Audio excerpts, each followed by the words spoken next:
Hello student, welcome to our classes.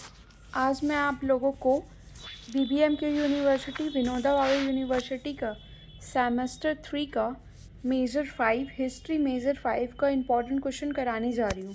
ठीक है, जो कि हिस्ट्री का सेमेस्टर 3 हिस्ट्री का मेजर 5 का है। ठीक है, जैसे कि मोस्ट इम्पॉर्टेंट क्वेश्चन रहने वाला है, आप लोग उसको अच्छे से पढ़ें और समझने का प्रयास करें। ठीक है, जैसे कि इसमें दिया हुआ है, राजपूत कौन थे, राजपूत की उत्पत्ति संबंधित विभिन्न मतों का वर्णन करें। ठीक है, इसमें क्वेश्चन में पूछा गया राजपूत कौन थे और राजपूत की उत्पत्ति संबंधित विभिन्न मत का वर्णन करें।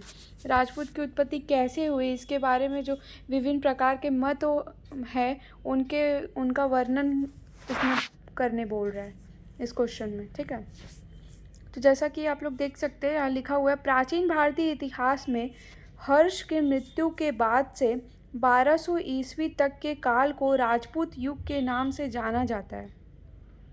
डॉक्टर स्मिथ का विचार है कि इस युग में राजपूत इतने प्रसिद्ध थे कि 7वीं शताब्दी के मध्य से 12वीं शताब्दी के अंत तक के काल को राजपूत युग कहना ही उचित है। ठीक है, अब पैराग्राफ चेंज करके फिर लिखा है वहाँ पे, राजपूत शब्द का प्रयोग सर्वप्रथम 7वीं शताब्दी में ही मिलता है। राजपूत संस्कृत भाषा के राजपूत शब्द की उत्पत्ति है। राजपूत संस्कृत भाषा के राजपुत्र शब्द का अभ्रष्ट प्रतीत होता है। राजपूत शब्द का प्रयोग 7वीं शताब्दी से पूर्व न होने के कारण विद्वानों में इस विषय में अत्यधिक मतभेद है।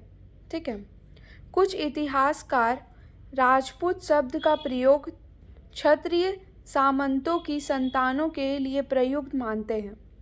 कुछ राजपूतों को शक, कुषाण आदि विदेशी आक्रांताओं की संतान घोषित करते हैं। ठीक है, कुछ इनको शक मानते हैं, कुछ कुषाण मानते हैं और कुछ विदेशी आक्रांताओं की संतान घोषित करते हैं। राजपूतों की उत्पत्ति के संबंध में 4 विचारधाराएं निम्नलिखित है। राजपूतों की जो उत्पत्ति हुई, इनके विषय में जो मतभेद है इतिहासकारों के बीच में, उनमें से 4 प्रमुख विचारधाराएं हैं। जिसमें पहला है राजपूत की उत्पत्ति सिद्धांत। पहला है विदेशी, कोई बोलता है राजपूत विदेशी थे, कोई बोलता है राजपूत वीर जातियों से उत्पन्न हुए, कोई कहता है कि विदेशी मतलब राजपूत अग्निकुंड से उत्पत्ति हुई राजपूतों की।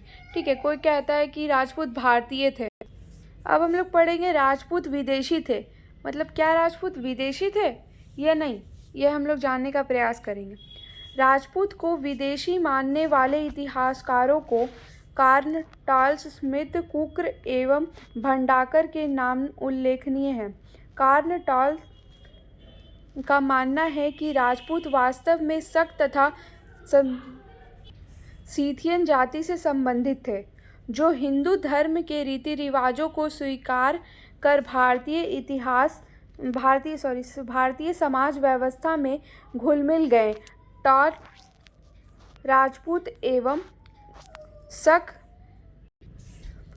राजपूतों एवं शक सीथियनों के गुणों की सामंत के आधार पर उपरोक्त मत प्रतिपादित करते हैं।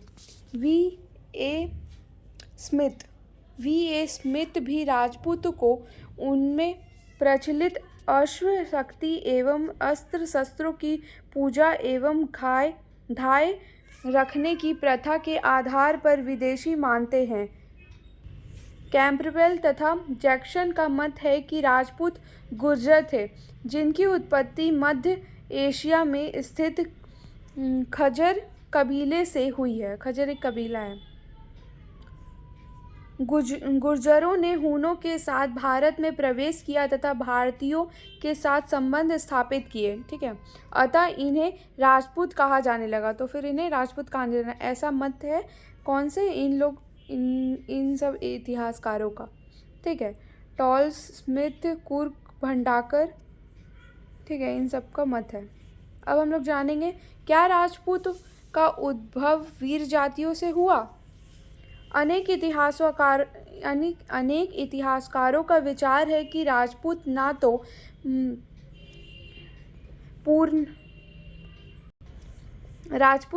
पूर्ण रूपेण भारतीय थे और ना ही उनकी पूर्णतः विदेशी उत्पत्ति थी। ऐसे इतिहासकारों में डॉक्टर ईश्वरी प्रसाद प्रमुख थे। इस इतिहासकारों का विचार है कि विदेशी से आने वाले वीर एवं लड़ाकू जातियाँ भारतीय समाज में मिलती रही तथा धीरे धीरे दोनों के रीति रिवाजों में सामंजस्य स्थापित हो गया। इस प्रकार एक नवीन वर्ग का आविर्भाव हुआ जिसे राजपूत कहा गया। यह वर्ग शक्ति में होने के कारण ब्राह्मण परम्पराओं के द्वारा क्षत्रियों से जोड़ा गया, अर्थात इन्हें क्षत्रिय मान लिया गया। निश्चित प्रमाणों के अभाव में इस मत को भी स्वीकार नहीं किया जा सकता। अब हम लोग पढ़ेंगे राजपूतों की उत्पत्ति अग्निकुंड से हुई थी। इस मत को स्वीकार करने वाले विद्वान चंद्रवरदायीकृत पृथ्वी राजसों, ठीक है, चंद्रवरदायीकृत पृथ्वी राजस्वों को आधार मानते हैं। पृथ्वी राजस्वों के अनुसार इस समय आबू पर्वत पर वशिष्ठ, गौतम, अगस्त आदि ऋषि यज्ञ कर रहे थे। तब दैत्यों ने विघ्न डालने के उद्देश्य से मांस, रक्त, हड्डी आदि डालकर धार्मिक अनुष्ठान को अपवित्र कर दिया। इस उत्पाद को रोकने के लिए मुनि वशिष्ठ ने एक अग्निकुंड तैयार किया तथा उससे प्रतिहार, चालुक्य एवं परमार नामक 3 वीरों को उत्पन्न किया, किंतु ये तीनों दैत्यों को परास्त करने में असफल रहे। अंत में एक नवीन अग्निकुंड तैयार कर उससे 4 भुजाओं वाले विशाल आकार वाले अस्त्र शस्त्र से युक्त वीरों को उत्पन्न किया। यह वीर ही चहवान कहलाए। इन प्रतिहार, चालुक्य, परमार एवं चहवान की उत्पत्ति हुई, जिनसे चलने वाले राजवंशों को राजपूत कहा गया। ठीक है, अब हम लोग पढ़ेंगे राजपूत भारतीय थे। क्या राजपूत भारतीय थे? अधिकांश विद्वान राजपूतों की उत्पत्ति प्राचीन भारतीय क्षत्रियों से ही मानते हैं। राजपूतों को भारतीय मानने वाले विदेशी में सीवी वैद्य, गौरी शंकर ओझा, डॉक्टर दशरथ शर्मा आदि प्रमुख हैं। राजपूतों को भारतीय मानने वाले विद्वानों में भी 2 मत प्रचलित है। प्रथम, राजपूत ब्राह्मण की संतान थे तथा द्वितीय, राजपूत क्षत्रिय थे।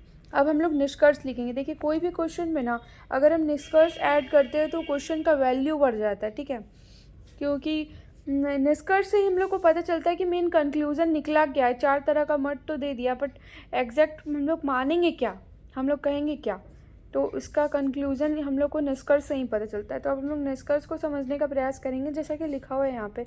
यद्यपि अनेक इतिहासकार राजपूतों की उत्पत्ति वैदिक काल क्षत्रिय से स्वीकार नहीं करते, किंतु राजपूतों को भारतीय मानना ही सर्वाधिक तर्क संगत है। ठीक है, इसमें मतलब क्लियर हो गया कि हम लोग को राजपूतों को भारतीय मानना है। राजपूतों का भारतीय राजनीतिक पटल पर उदय विदेशी आक्रमणों के विरोध करने की प्रकृति के दौरान हुआ था तथा उन्होंने सर्वोच्चपूर्ण राष्ट्र एवं अनेक लोगों तथा संस्कृति की रक्षा के लिए क्षत्रिय के कर्तव्यों का भार अपने कंधों पर ले लिया। यद्यपि कुल भारतीय इतिहासकारों ने भी राजपूतों को विदेशी होने के मत को स्वीकार किया, किंतु अधिकांश भारतीय विद्वान राजपूतों को भारतीय उत्पत्ति का ही मानते हैं। उपयुक्त वर्णन एवं विभिन्न मतों के विश्लेषणात्मक अध्ययन के पश्चात यद्यपि प्रमाणित रूप से कुछ भी कहना कठिन है, किंतु फिर भी राजपूत की उत्पत्ति वैदिक कालीन क्षत्रिय से मानना ही सर्वाधिक तर्कसंगत एवं उचित है। अतः राजपूत विशुद्ध भारतीय नहीं थे।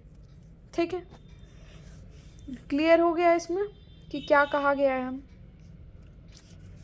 सारे पॉइंट को हम लोग अच्छे से समझ चुके हैं। अब ये क्वेश्चन को आपको पढ़ के समझ में आ गया होगा कि ये क्वेश्चन बहुत इजी है। आप इसको अच्छे से 3 से 4 बार रीड कर लेंगे, आप लोग को सब समझ में आ जाएगा और आप लोग आराम से लिख पाएंगे एग्ज़ाम में। इसको रटने का ज़रूरत है ही नहीं, आराम से पढ़ लेंगे, समझ में आ जाएगा। ये मोस्ट इम्पॉर्टेंट क्वेश्चन है, इसलिए आप लोग इसको अच्छे से रेडी कर ले अपने एग्ज़ाम के लिए। ठीक है, और अगर आप लोग को कोई भी क्वेश्चन, कोई भी सब्जेक्ट का क्वेश्चन आंसर चाहिए होगा, इंपॉर्टेंट क्वेश्चन वगैरह, तो आप प्लीज़ कमेंट सेक्शन में कमेंट करिएगा, आप लोग को प्रोवाइड किया जाएगा। ठीक है, बेसिकली मैं हिस्ट्री को लेके बहुत सीरियस हूँ, बिकॉज मैं हिस्ट्री की स्टूडेंट हूँ,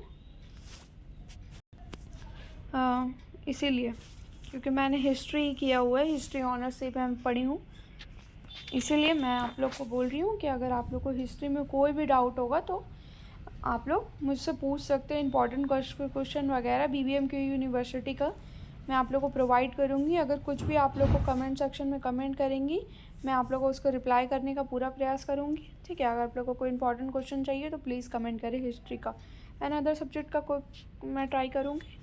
okay, thank you for watching.